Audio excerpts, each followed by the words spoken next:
I'm Sophia, 38 years old, and until yesterday, I thought my 18-year marriage to James was everything I'd ever wanted. We had the house, the friends, the perfect life everyone envied. Then came his text, "I deserve happiness. I've met someone else." My hands trembled as I checked our accounts, all empty. 18 years of love and loyalty, gone with a single swipe. I collapsed on our kitchen floor, wondering how I'd survive. But fate had other plans. Before I tell you how my world collapsed and then transformed overnight, let me know where you're watching from and subscribe if you want to hear how karma came with a $450 million price tag. Growing up as the only daughter of Edward Mitchell, I never wanted for anything important, but we weren't wealthy by any means. Dad owned a small manufacturing company that made industrial parts, boring stuff that paid the bills, but never seemed to make us rich. He worked long hours, taught me the value of earning my way, and always emphasized education as the path to success. Mom had passed when I was 14, so it was just Dad and me against the world. He pushed me to excel, and I did, earning a scholarship to Westlake University where everything changed. I met James Harrison during sophomore year in Economics 101. He was tall, confident, with a smile that lit up the lecture hall and ambition that practically radiated from him. While I was the serious student with my nose in books, James was the charismatic business major everyone wanted to know. When he asked me out, I couldn't believe my luck. He was from a good family, as my dad would say, though they weren't wealthy either. Just respectable people with respectable expectations. Our romance was a whirlwind. James showered me with attention, planned elaborate dates on a student budget, and told me I was the missing piece in his master plan for success. By senior year, we were inseparable. When he proposed with a modest ring he'd saved for months to buy, I didn't hesitate. We married 3 months after graduation, young and full of dreams. I was 20, he was 22, and the world seemed designed just for us. The early years were a beautiful struggle. We rented a tiny apartment while James started at an investment firm, and I began teaching at a local elementary school. I supported his career ambitions completely, understanding that his success would be our success. When he needed to work late, I brought him dinner. When he needed quiet to study for his financial certifications, I spent weekends with my dad. I believed in us, in the future we were building. As James climbed the corporate ladder, our lifestyle improved dramatically. By our 5th anniversary, we had purchased our first home in Lakeside Estates.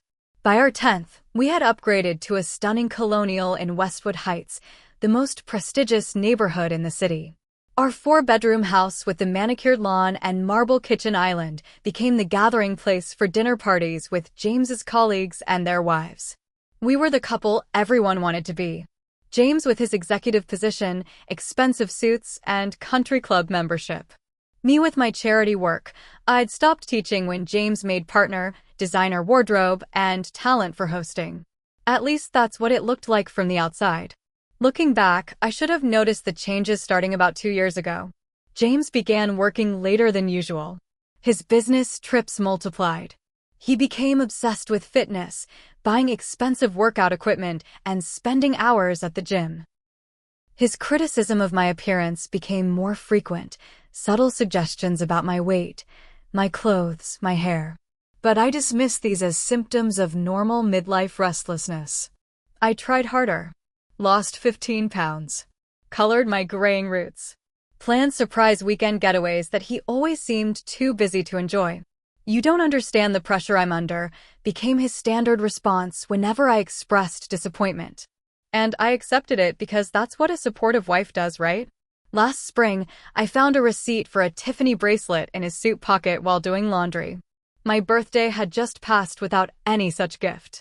When I casually mentioned it, he explained it was for his assistant's 10-year work anniversary. I believed him. I ignored the knot in my stomach. I pushed away the doubts. Our social calendar remained packed with events where we played our roles perfectly. James, the successful provider. Sophia, the devoted wife. We held hands at parties, danced at charity galas, vacationed in the right places. Instagram perfect moments that masked the growing distance between us. My best friend Megan Taylor noticed. "You and James seem different lately," she commented during our monthly lunch date. "Is everything okay?" "We're just busy," I assured her and myself. "James is up for another promotion. Things will calm down." But they didn't. The calls during the day stopped. The good morning kisses became perfunctory. The intimacy dwindled until our bedroom felt like a hotel room where two strangers happened to sleep. Still, I persisted in my denial. Started leaving love notes in his briefcase. Booked couples massage appointments. Tried new recipes and lingerie with equal determination to reignite whatever was fading. 3 weeks ago, James and I hosted what would be our last dinner party together. His colleagues from the firm came with their spouses. We served filet mignon and expensive wine. James kept his arm around my waist as we bid our guests goodbye around midnight. He kissed my cheek and whispered, "You were perfect tonight."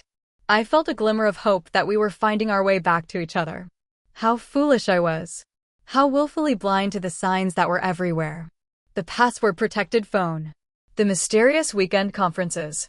The new cologne I didn't choose. The way he angled his computer screen away when I entered his home office. I wanted so desperately to believe in the life we'd built that I became complicit in the illusion.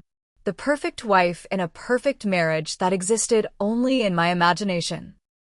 The morning everything fell apart started like any other Tuesday. James and I moved through our usual choreography in the kitchen, him making coffee, me preparing his protein shake and avocado toast. He seemed distracted, but not unusually so. He checked his watch repeatedly. "Big meeting today?" I asked, sliding his breakfast across the island. "Flight to Chicago for the Henderson account," he replied without looking up from his phone. "I'll be back Thursday night." I noticed his suitcase by the door seemed larger than his usual overnight bag. "Looks like you're packed for longer than 2 days." He shrugged. "Better to be prepared. Weather in Chicago can be unpredictable." I kissed him goodbye at the door, breathing in his expensive cologne, feeling the familiar scratch of his perfectly trimmed beard against my cheek. "Call me when you land?" "Sure," he said, already halfway to his BMW. I spent the morning at my volunteer shift at the Children's Hospital, reading to kids in the oncology ward. I loved these Tuesday mornings. They gave me purpose, connection, a sense that I was contributing something valuable. I had just finished Charlotte's Web with 9-year-old Zoe when my phone buzzed with a text message. I expected James's usual "landed safely" text. Instead, I read words that stopped my heart. "Sophia, I can't do this anymore. I deserve happiness. I've met someone else. She makes me feel alive again. I'm sorry. I'll have my lawyer contact you." I stood in the hospital hallway, reading and rereading the message. This couldn't be real. Not after 18 years. Not via text. I tried calling him immediately, but it went straight to voicemail. I called his office. "Mr. Harrison has taken a personal leave," his assistant Amanda informed me, her tone strange. "Is there something I can help you with, Mrs. Harrison?" I mumbled something and hung up, then rushed to my car. My hands shook so badly I could barely get the key in the ignition. On the drive home, I called James 17 times. No answer. I left increasingly desperate voicemails. "James, what are you talking about? Call me back. This isn't funny. Where are you really? Please, we need to talk about this in person." By the time I pulled into our driveway, panic had set in. I ran to our home office and opened our banking app on the desktop computer. Our joint checking account showed a balance of $12.47. Last I checked, it had contained over $27,000. Heart racing, I checked our savings account. Zero balance. The retirement account we'd been building for 18 years? Empty. The home equity line of credit? Maxed out at $175,000. I couldn't breathe. The room spun around me as the magnitude of the betrayal came into focus. James hadn't just left me, he'd cleaned me out. 18 years of shared finances, gone in what must have been a carefully orchestrated series of transfers and withdrawals. I collapsed onto the office chair, gulping for air as a panic attack overwhelmed me. When I could finally move, I called Megan, my voice barely comprehensible through the sobs. "He's gone. He took everything, another woman. 20 minutes later, Megan burst through my front door, found me still in the office, and took charge. She made me tea, held me while I cried, and helped me begin to assess the damage. "We need to call your bank and report fraud," she said firmly. "But it's not fraud," I whispered. "His name is on all the accounts." Together, we searched the office for clues.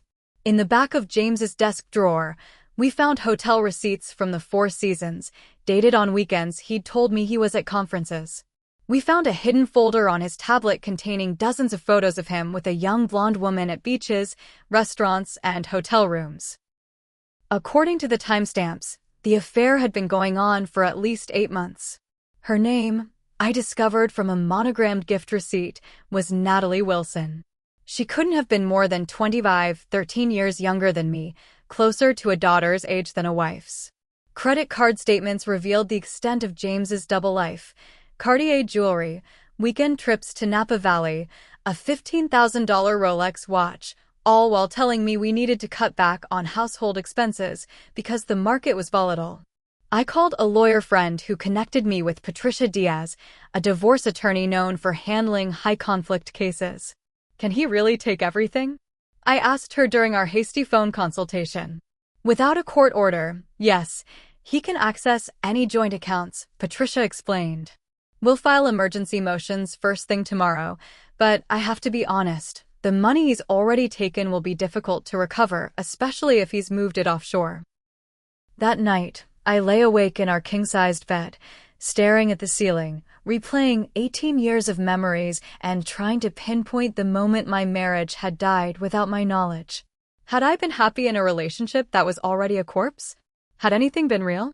I checked my phone compulsively, both dreading and hoping for another message from James. None came.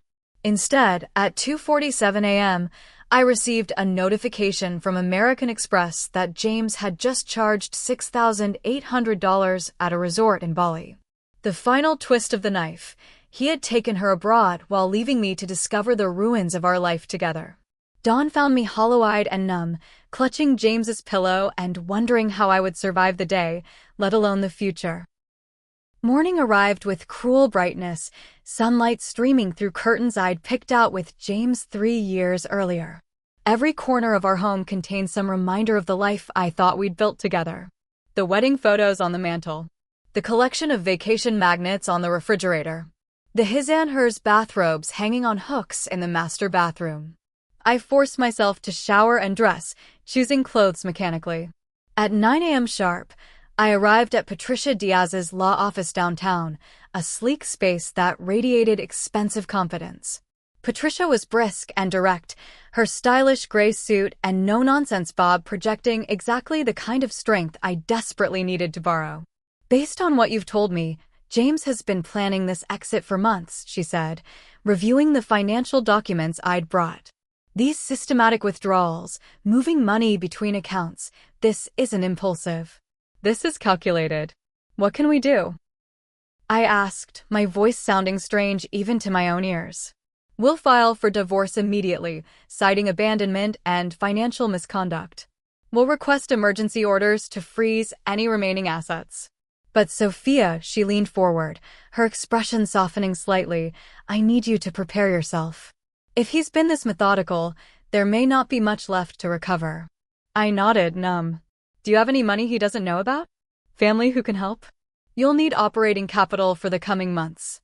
I thought of my father, who lived modestly in the same small house where I'd grown up. He'd always been careful with money, but certainly wasn't wealthy enough to support me through a financial crisis of this magnitude. "I'll figure something out," I said, not believing it myself. Patricia outlined her retainer requirements: $10,000 to start. Money I didn't have. I promised to return with a plan and left her office feeling even more desolate than when I'd arrived. The nightmare continued when I returned home to find notices from the utility companies tucked into my door. Electricity, water, gas, all with outstanding balances and disconnection warnings. James had apparently stopped paying household bills months ago, instead redirecting our money to fund his new life with Natalie. I sat in my car in the driveway, staring at the overdue notices and wondering which basic necessity I would lose first. My phone rang, the country club where James and I had been members for the past decade. "Mrs. Harrison, we're calling about your outstanding balance of $4,700, the membership director said smoothly. "Your account is now 3 months past due." "I wasn't aware," I said, my cheeks burning with humiliation. "My husband handles those payments. Perhaps you could speak with Mr. Harrison? We've been unable to reach him." "So have I," I responded with a bitter laugh that clearly confused the caller. That afternoon brought fresh humiliation at Westwood Market when my credit card was declined while purchasing basic groceries. I stood at the checkout, a line forming behind me, as the cashier swiped my card repeatedly with the same result. "Do you have another card?" she asked, not unkindly. I tried my debit card, also declined. James had apparently maxed out all our credit before emptying our bank accounts. I mumbled an apology and left without the groceries, hurrying to my car before the tears could fall publicly. Back home, I discovered our mortgage was 3 months behind, information gleaned from an overdue notice that had arrived in that day's mail. The house I loved, the home I had decorated and maintained for years, was heading toward foreclosure. My phone buzzed throughout the day with messages from friends who had somehow already heard about James's departure. Some offered support, but others made it clear they believed whatever story James was telling. "I always knew you two weren't as perfect as you pretended," wrote Diane, a woman I'd considered a close friend for years. "James says you've been difficult for a long time. I hope you get the help you need," texted Richard, one of James's colleagues whose dinner parties we'd attended just weeks ago. The ultimate indignity arrived at 4:30 p.m., a moving truck pulling up to our house, delivering stacks of flattened cardboard boxes. The delivery man checked his clipboard. "Boxes for Harrison residents? Ordered by James Harrison." I signed for them mechanically, then stood in my driveway watching as the man stacked 20 moving boxes against the garage wall, James's not-so-subtle hint that I should be packing to leave what had been my home for 8 years.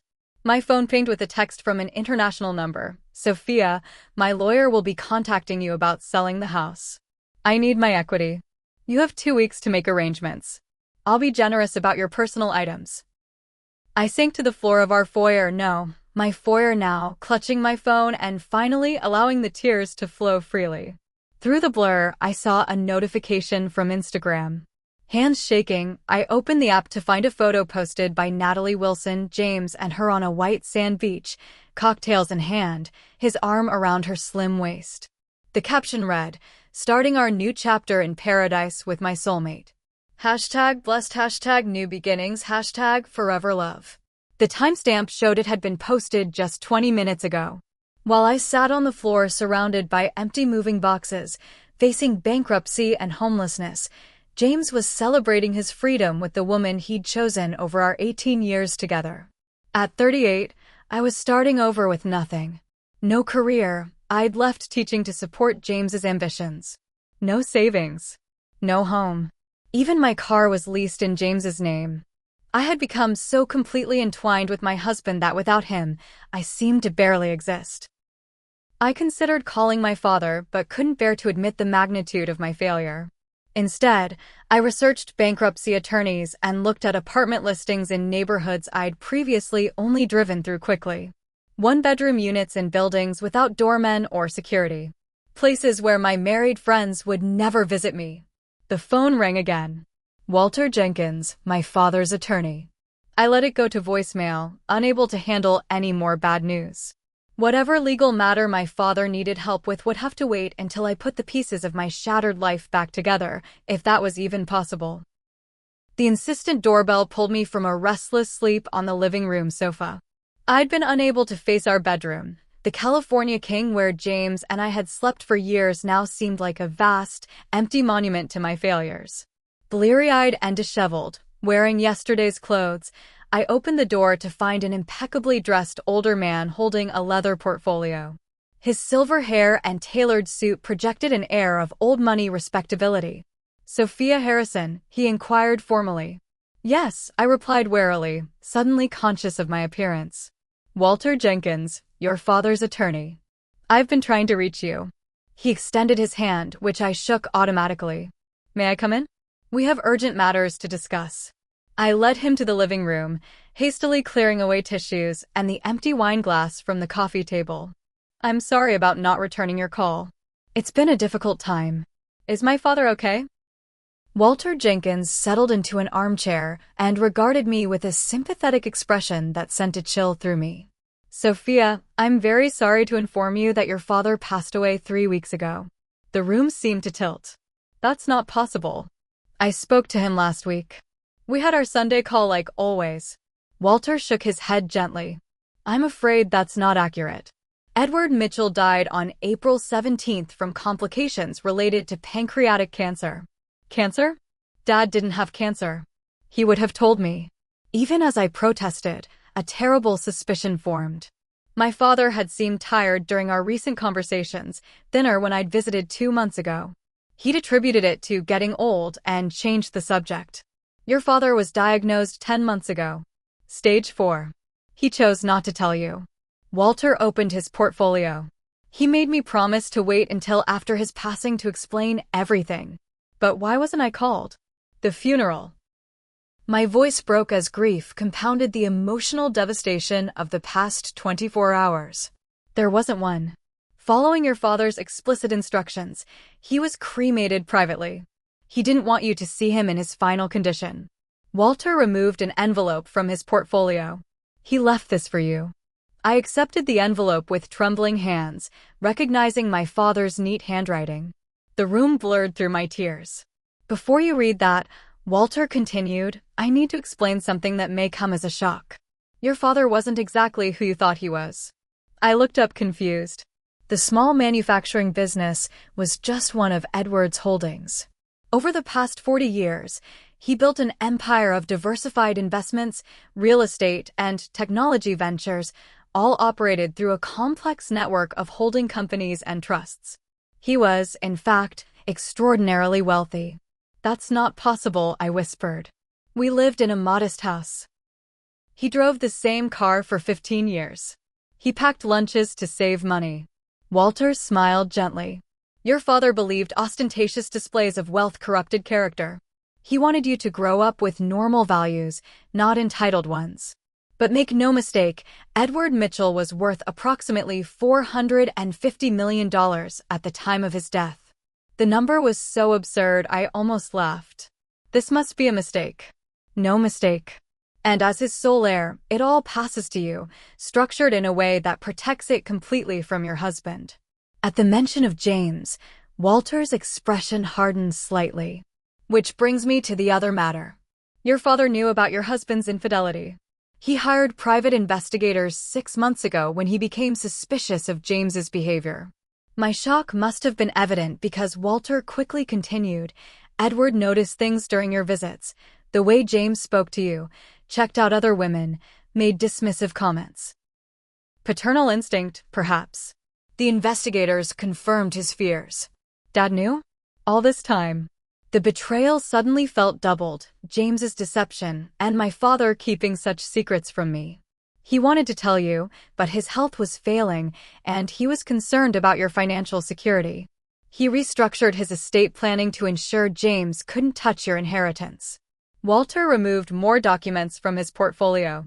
The timing of James's departure and your father's revelation isn't coincidental. Edward instructed me to wait until after James showed his true colors. You mean my father knew James would leave me? My head was spinning. Not specifically, but he anticipated some form of betrayal. Edward believed James would eventually try to take advantage of what he thought would be your vulnerability after your father's death. He didn't want James to stay with you because of the money or to position himself to claim part of it. I opened the letter with unsteady hands and read my father's final words. My dearest Sophia, if you're reading this, I've left this world, but not before ensuring you'll be taken care of.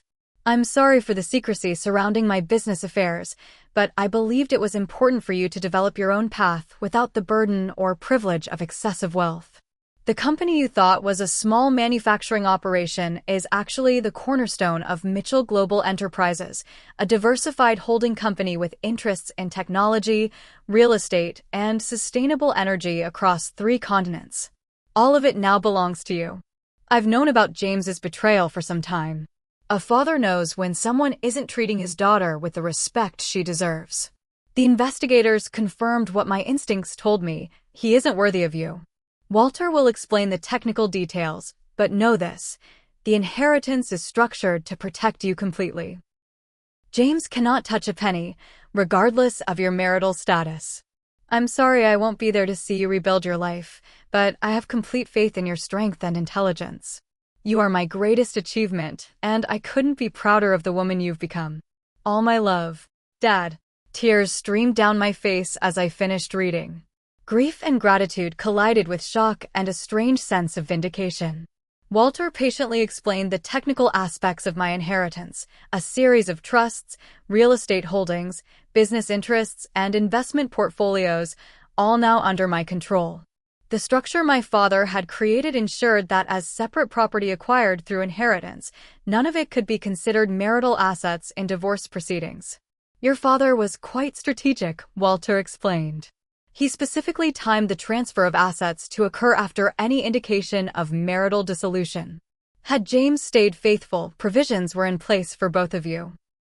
But once he betrayed you, the money became mine alone, I finished, finally understanding my father's posthumous protection.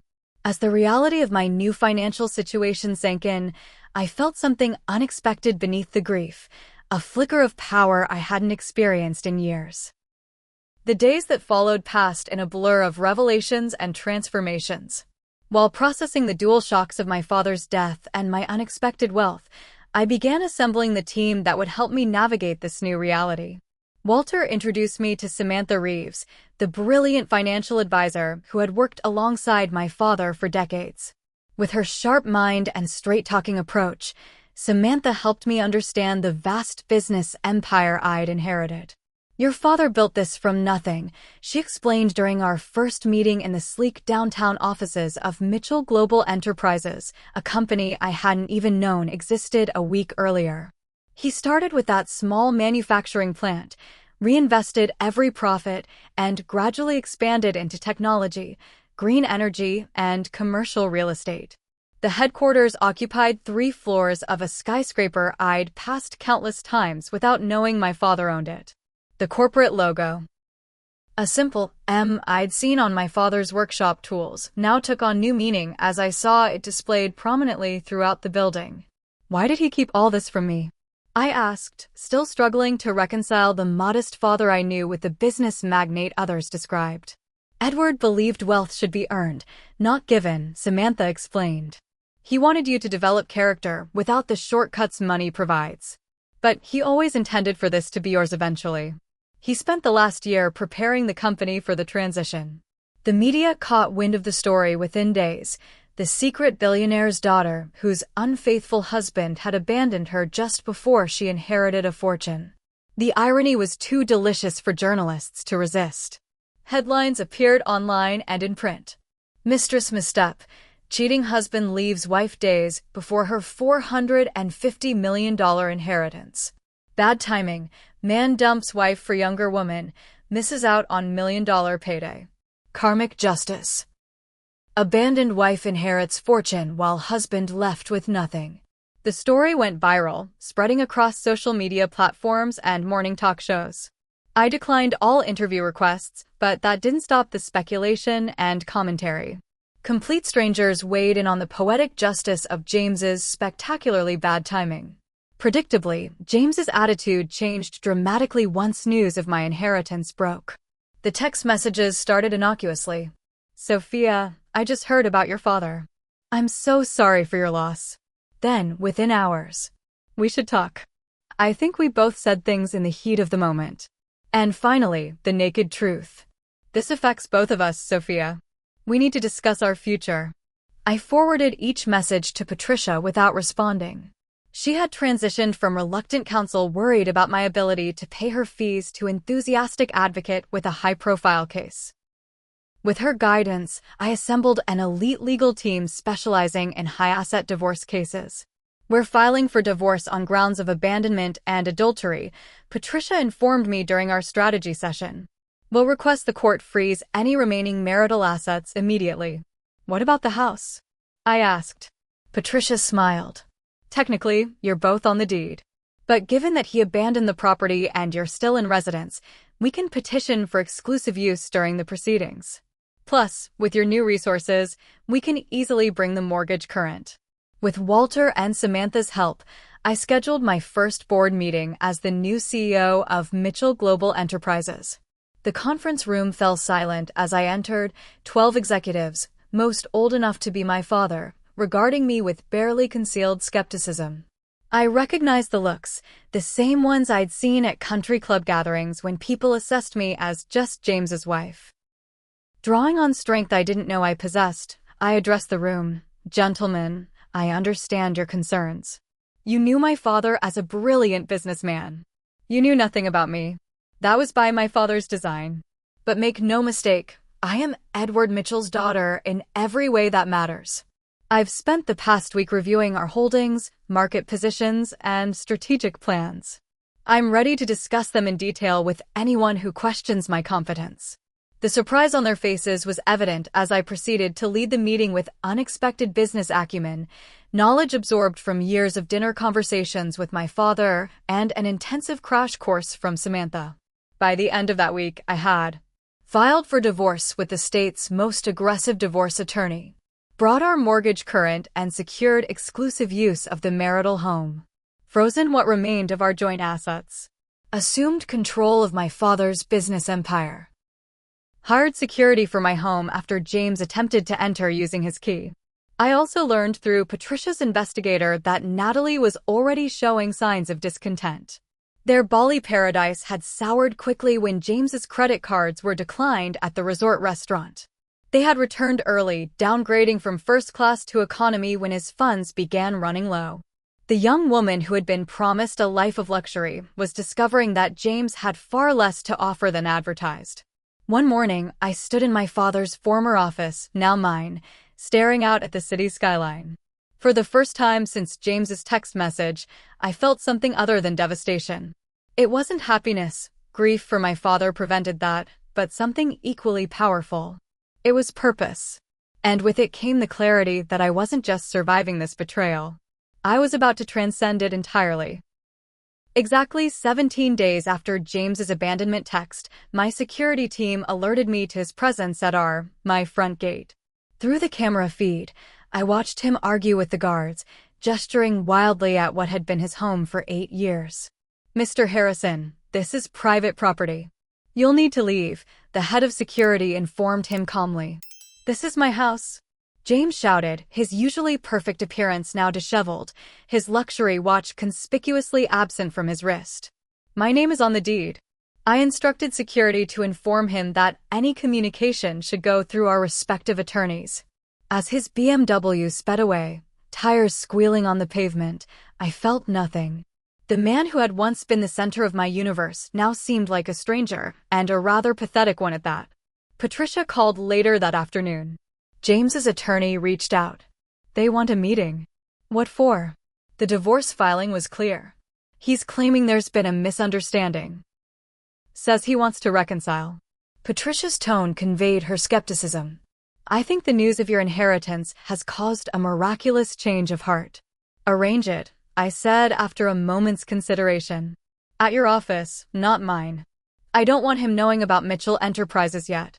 2 days later, I arrived at Patricia's office 10 minutes early, dressed in a navy suit I'd purchased with my own money, not James's, not my father's. My choice, my power. The conference room had been prepared strategically, Patricia and our financial analyst on one side, 2 empty chairs on the other, and me at the head of the table. James arrived with Gerald Fleming, a divorce attorney known for representing wealthy men seeking to minimize settlements. James looked simultaneously confident and desperate, an unusual combination that might have once confused me but now seemed transparent. Sophia, he began, stepping toward me with arms outstretched as if expecting a hug. I remained seated. Mr. Harrison, please sit down. The formalities stopped him cold. He took his seat, eyes darting between me and the legal team. Thank you for agreeing to meet, Gerald started smoothly. My client believes there's been a serious misunderstanding that's spiraled out of control. He'd like to discuss reconciliation options. Patricia raised an eyebrow.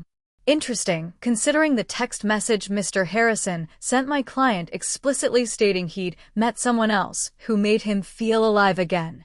Or perhaps you'd like to explain the misunderstanding behind emptying their joint accounts of approximately $200,000. James leaned forward, eyes fixed on me with the intensity that had once made my heart race. Now it just seemed manipulative.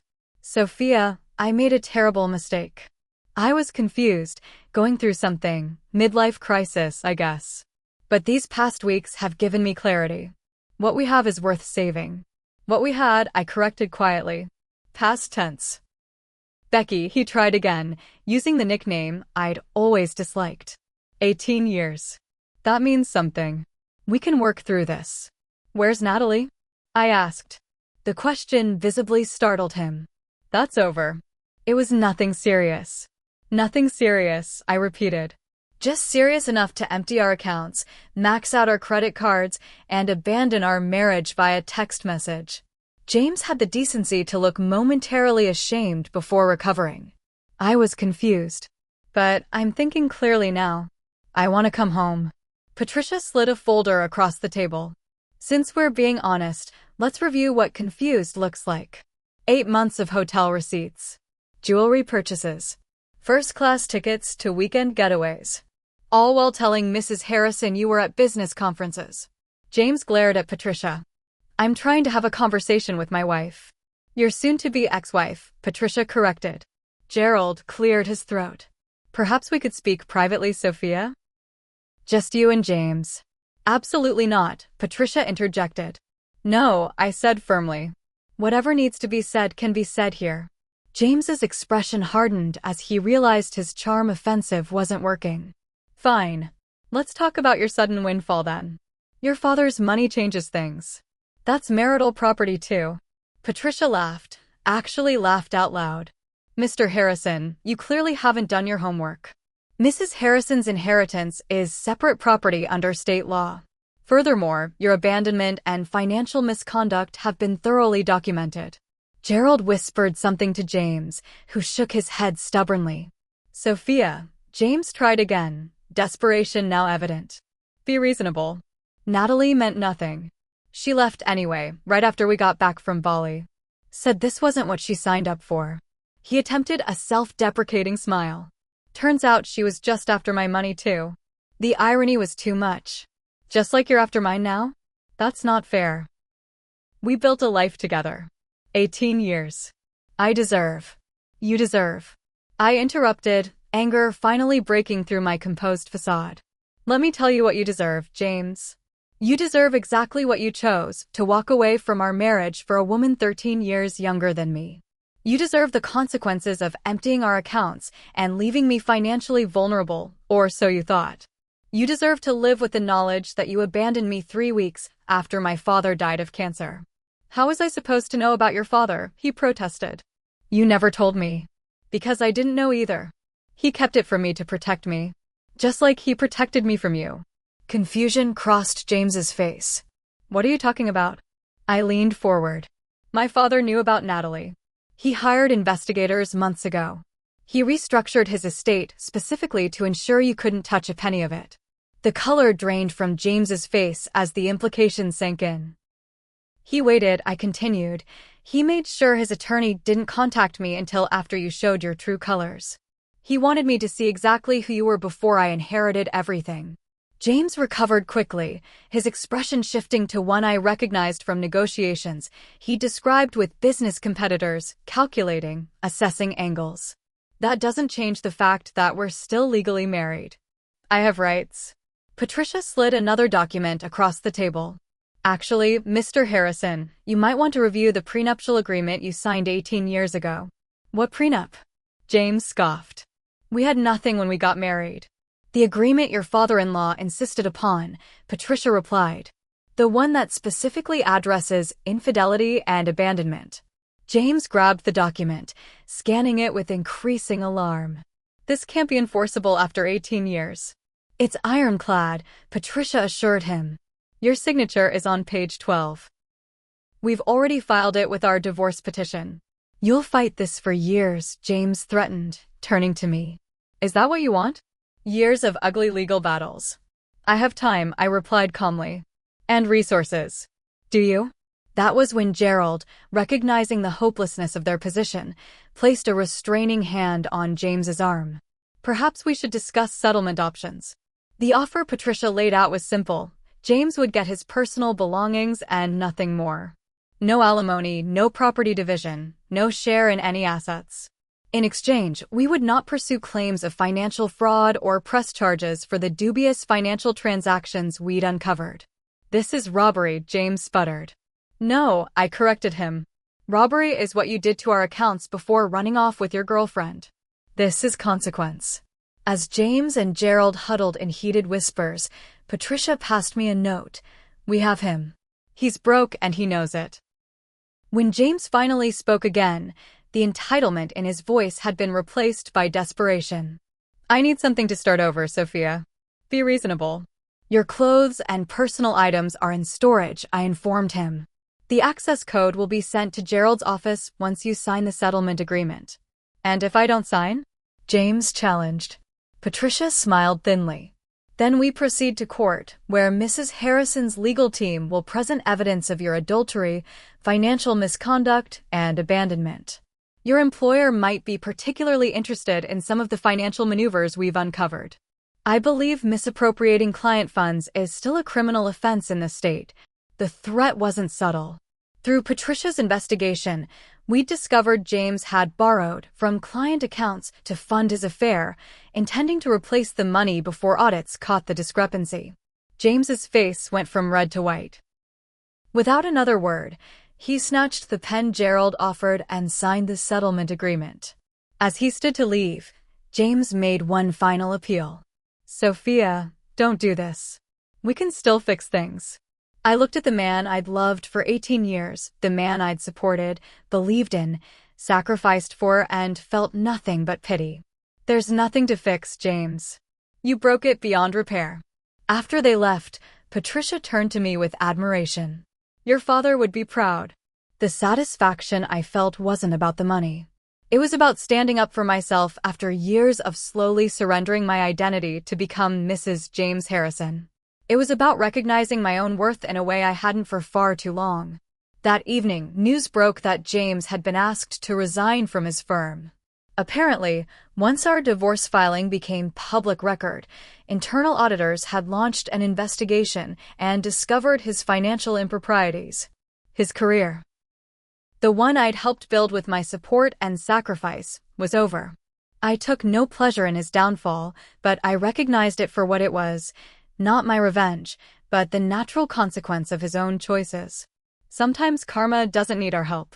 It arrives perfectly packaged on its own timeline.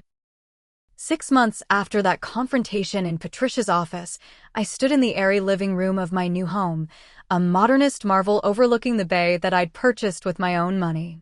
Not the inheritance, but income I'd earned as CEO of Mitchell Global Enterprises. The distinction mattered to me. The past half-year had been transformative in ways I couldn't have imagined during those first devastating days after James's betrayal. I'd grieved 2 profound losses simultaneously, my father's death and the end of my marriage. But through that grief came unexpected growth. At Mitchell Global, I'd surprised everyone, including myself, with my natural aptitude for business. My father's executives, initially skeptical of the boss's daughter taking control, now brought their challenges directly to my office, respecting the decisive leadership I'd demonstrated during my first quarter at the helm. Your father ran this company like a chess master, Samantha told me over lunch one day. Always 10 moves ahead. But you bring something different, a willingness to listen that makes people want to bring their best ideas to you. I'd established the Edward Mitchell Foundation, dedicated to supporting single women rebuilding their lives after financial abuse, a form of domestic violence I now understood intimately. The foundation provided grants for education, housing assistance, and small business startups, already helping dozens of women reclaim their independence. My new home contained not a single item from my life with James. I donated our furniture to a women's shelter, sold the art we'd collected, and started fresh with pieces that reflected my own taste, not what I thought a successful couple should display. The only exceptions were a few family photos and my father's worn leather chair, now placed in my home office where I could feel his presence while working. James's downfall had continued, documented in occasional messages from mutual friends or local news items. After losing his job, he'd struggled to find comparable employment, his reputation tarnished by both the financial improprieties and the viral story of his spectacularly ill-timed abandonment. Last I heard, he was working as a sales associate at a luxury car dealership, living in a one-bedroom apartment in a part of town he would have once considered beneath him. He'd made several attempts to contact me in the months following our divorce. Emails, messages through friends, even a handwritten letter expressing remorse and asking for another chance. I never responded.